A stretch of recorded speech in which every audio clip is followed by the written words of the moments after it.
தெசலோனிக்கருக்கு எழுதிய முதல் திருமுகம், அதிகாரம் 1.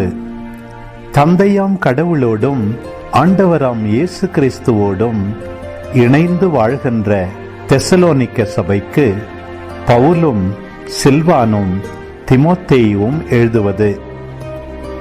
உங்களுக்கு அருளும் அமைதியும் உரித்தாகுக. நாங்கள் இறைவனிடம் வேண்டும் பொழுது இடைவிடாது உங்களை நினைத்து உங்கள் அனைவருக்காகவும் என்றும் கடவுளுக்கு நன்றி கூறுகிறோம். செயலில் வெளிப்பட்ட உங்கள் நம்பிக்கையையும் அன்பினால் உந்தப்பட்ட உங்கள் உழைப்பையும் ஆண்டவர் இயேசு கிறிஸ்துவை எதிர்நோக்கியிருப்பதால் நீங்கள் பெற்றுள்ள உங்கள் மன உறுதியையும் நம் தந்தையாம் கடவுள் முன் நினைவு கூறுகிறோம். கடவுளின் அன்புக்குரிய சகோதர சகோதரிகளே, நீங்கள் தேர்ந்து கொள்ளப்பட்டவர்கள் என்பது எங்களுக்கு தெரியும். ஏனெனில் நாங்கள் நற்செய்தியை உங்களுக்கு வெறும் சொல்லளவில் அன்றி தூய ஆவி தரும் வல்லமையோடும் மிகுந்த உள்ள உறுதியோடும் கொண்டு வந்தோம்.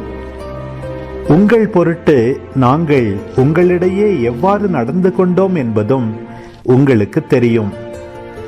மிகுந்த வேதனை நடுவிலும் நீங்கள் தூய ஆவி அருளும் மகிழ்வோடு இறை வார்த்தையை ஏற்றுக்கொண்டீர்கள். இவ்வாறு எங்களைப் போலவும் ஆண்டவரைப் போலவும் நடப்பவரானீர்கள்.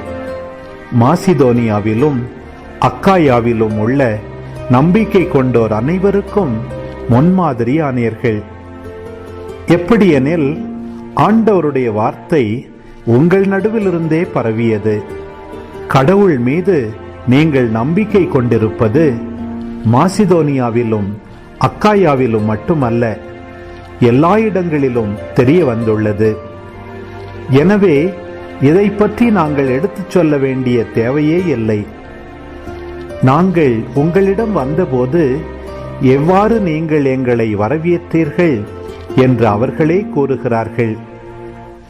நீங்கள் எவ்வாறு சிலைகளை விட்டுவிட்டு உண்மையான வாழும் கடவுளுக்கு ஊழியம் புரிய கடவுளிடம் திரும்பி வந்தீர்கள் என்றும் கூறி வருகிறார்கள். இவ்வாறு நீங்கள் வானினின்று வரும் அவருடைய மகன் இயேசுவுக்காக காத்திருக்கிறீர்கள். அவரே வரப்போகும் சினத்திலிருந்து நம்மை மீட்பவர். இறந்த அவரையே தந்தை உயிர்த்தெழச் செய்தார்.